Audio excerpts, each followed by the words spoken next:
Bismillahirrahmanirrahim. Assalamualaikum warahmatullahi wabarakatuh. Alhamdulillahi wa kafa. Wassalatu wassalamu ala rasulillahil mustafa. Wa ala alihi wa sahbihi wa man wafa. Amma ba'du. Alhamdulillah kita bisa berjumpa dalam kesempatan kali ini. Yang insya Allah dirahmati Allah subhanahu wa ta'ala. Amin ya rabbal alamin. Dan dalam kesempatan kali ini saya akan membawakan tema yang berjudul keindahan cinta dalam Islam dari perspektif Gen Z tentang hubungan Allah dan sesama manusia.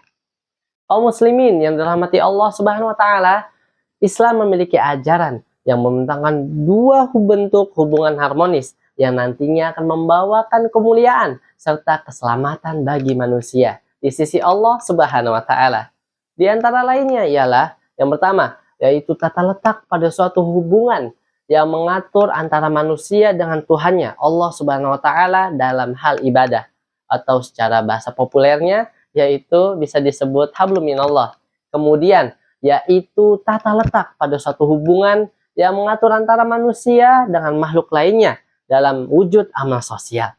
Nah, ngomong-ngomong soal hablum minallah, kalimat tersebut memiliki bahasa tersendiri, yaitu mempunyai arti hubungan dengan Allah Subhanahu wa taala.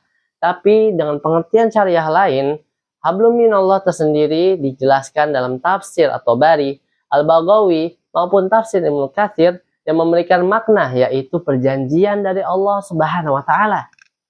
Nah, kira-kira dengan itu kita bisa mengetahui maksudnya apa? Maksudnya adalah masuk Islam atau beriman dengan Islam sebagai jaminan keselamatan mereka baik di dunia maupun di akhirat. Nah, kita di sini bisa tahu bahwa untuk membangun hubungan kita kepada Allah Subhanahu wa taala, kita tentu punya kewajiban juga untuk menunaikan hak kita kepada Allah Subhanahu wa taala. Nah, kira-kira apa yang mesti kita tunaikan?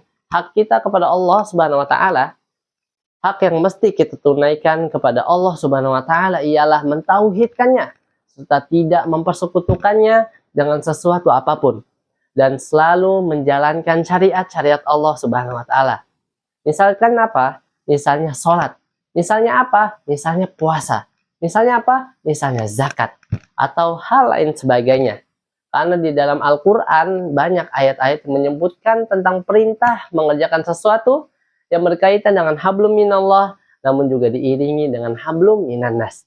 Karena sebagaimana firman Allah Subhanahu wa taala dalam Quran surat An-Nisa ayat 36 yang berbunyi, wa'budullaha wa la tusyriku bihi syai'an wa bil walidaini ihsanan wa bidzil qurba wal yatama wal masakin wal jari dzil qurba wal jaril junubi was sahibi bil jambi wa banis sabili wa ma malakat aymanukum innallaha la yuhibbu man kana mukhtalan fakhura. Sembahlah Allah Subhanahu wa taala dan janganlah kamu mempersekutukannya dengan sesuatu apapun, dan berbuat baiklah kamu kepada dua ibu bapak, karib kerabat, anak-anak yatim, orang-orang miskin, tetangga yang dekat maupun yang jauh, teman sejawat, ibnu sabil, dan hamba sahayamu. Dan sesungguhnya Allah tidak menyukai orang-orang yang sombong dan membangga-banggakan diri. Nah, kaum muslimin yang dirahmati Allah Subhanahu wa taala, di ayat-ayat tersebut ternyata memberikan kandungan, yaitu mengajarkan kita dua bentuk akhlak, yang dimana yang pertama akhlak kita hablum minallah, untuk menunjukkan kepada kita agar kita selalu terus menerus menjalin hubungan kita kepada Allah Subhanahu wa taala dengan baik. Dan yang kedua hablum minannas, yang dimana ditunjukkan kepada kita biar kita berbuat baik terus kepada kedua orang tua, teman kerabat, ibnu sabil, dan lain sebagainya. Dan di ayat-ayat tersebut mengajarkan kita bagaikan hablum minallah dan hablum minannas bagaikan dua mata uang yang mutlak tidak mungkin bisa dipisahkan. Dan itulah ibarat kepribadian kita sebagai seorang mukmin, yaitu selalu menjaga hubungan kita kepada hablum minallah dan hablum minannas.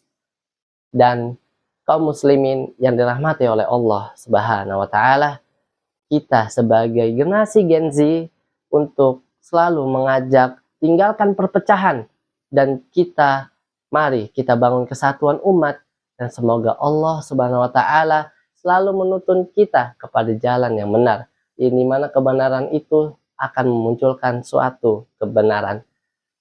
Insya Allah. Wassalamualaikum warahmatullahi wabarakatuh.